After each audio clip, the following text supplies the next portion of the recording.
Hi guys, katapos ng trabaho natin kaya nandito tayo sa sasakyan ngayon at kakakain pa lang natin.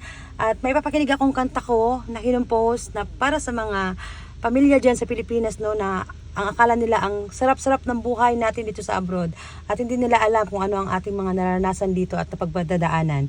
So ngayon papakinig ko sa inyo ang aking kinumpos habang ako ay kumakain. Ayan, ang title nito ay Resibo ang Natira. Nagtrabaho sa malayo sa bansang Arabo, tinitiis ko mahigpit kong amo para may sweldo. Pero ang pamilya inaakala na marami akong pera.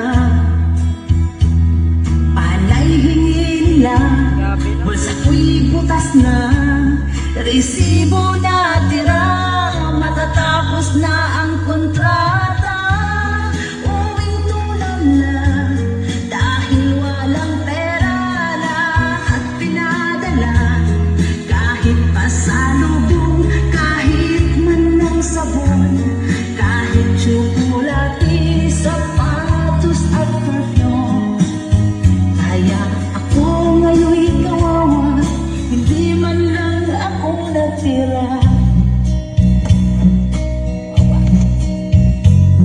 Mga kapwa ko, OFW, saludo ako.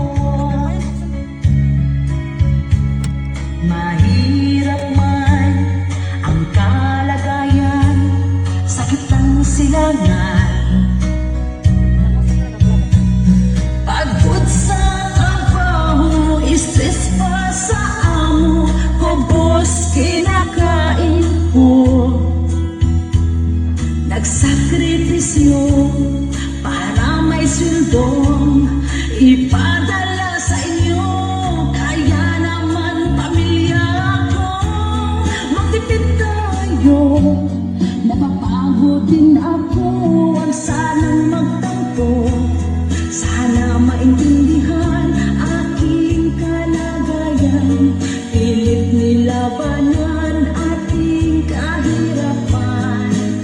Kaya sa mahal ko na pamilya, kunting tipid ay okay na.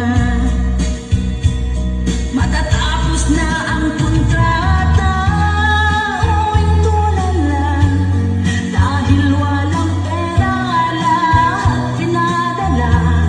Kahit pasalubong, kahit man lang sabon, kahit tsokolate, sapatos at perfume.